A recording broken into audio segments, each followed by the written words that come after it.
Yo, salut les potes, ici Flex, comment allez-vous? Pour ma part ça va vraiment super bien. Aujourd'hui on se retrouve pour le premier épisode des débats. Je tiens tout de suite à vous préciser que j'ai pas trouvé de nom spécifique pour cette série. Donc si vous avez un nom en particulier à me proposer, n'hésitez pas à le marquer en commentaire. S'il me plaît, pourquoi pas le sélectionner.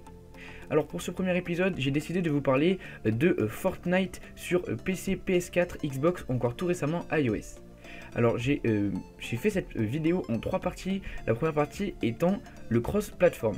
Alors certaines personnes le savent, d'autres ne le savent peut-être pas, mais Fortnite depuis le début a créé un système de cross-platform qui permet aux joueurs de s'affronter sur les différentes plateformes, s'ils le veulent bien sûr. Je vous explique ça un peu plus clairement. En fait, si je suis sur PC et que j'ai un collègue à moi qui est sur PS4, tout simplement en l'ajoutant sur Epic Games, je vais pouvoir le rejoindre et on jouera sur des serveurs particuliers. Ça, beaucoup de personnes ne le savaient pas, mais Fortnite l'a confirmé. Et les serveurs cross-platform sont bien des serveurs particuliers et pas des serveurs PC ou autres. C'est-à-dire que quand je joue avec mes collègues qui sont sur PS4 ou Xbox, voire téléphone, je tomberai obligatoirement contre des autres personnes jouant en cross-platform. Il faut tout de même savoir que seulement les joueurs PC et iOS peuvent rejoindre les joueurs PS4 ou Xbox. Epic Games est en train de développer un système permettant aux joueurs PS4 ou Xbox de se rejoindre. Pour en finir avec le cross-platform, pour ma part je trouve cela assez déséquilibré car les joueurs PC ont un avantage supérieur aux joueurs PS4 ou Xbox et encore plus sur les joueurs téléphone. N'hésitez pas à me donner vos avis dans les commentaires pour qu'on en puisse en discuter. Maintenant on va passer à la deuxième partie qui elle sera l'aide à la visée. Il faut déjà savoir que sur PC on n'a presque pas d'aide à la visée, sur PS4 ou Xbox l'aide à la visée est élevée et sur iOS on a une aide à la visée qui est vraiment très conséquente. Pour ma part, ayant joué à la PS4, je trouve que l'aide à la visée est assez élevée. J'ai lu qu'il a été réduit il n'y a pas si longtemps, donc je n'y ai pas joué entre temps, je pourrais pas vous dire.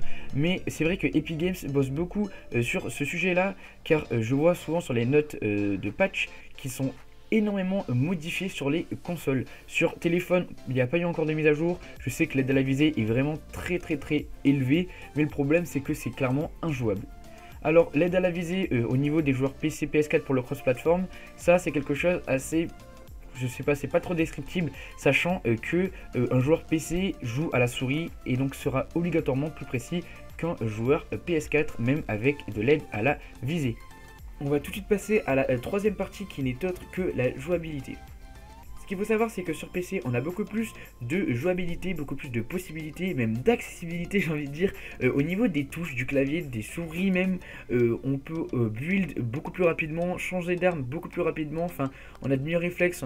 J'épargne pendant les détails. Sur Play 4, on a, sur Play 4 et Xbox d'ailleurs, on a le mode combat qui nous permet de changer d'arme, construire un peu plus rapidement, mais c'est quand même beaucoup moins pratique que sur Play. Alors je dis pas que c'est désavantageux parce que il y a quand même de très bons joueurs sur PS4 que je connais, donc je ne suis pas en train de dénigrer les PS4 et les Xbox, mais simplement je trouve que c'est beaucoup plus pratique sur PC.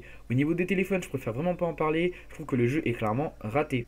Mon point final sur ce débat est que les PC sont un peu plus optimisés pour jouer à Fortnite. Les PS4 et Xbox restent quand même deux plateformes assez sympathiques pour des délires ou autres, c'est vraiment très cool. Mais si vous voulez commencer la compétition ou autre, vous serez très limité sur PS4. C'est tout pour ce petit débat, j'espère qu'il vous aura plu. Moi je vous dis à la prochaine, c'était Flex, bye tout le monde.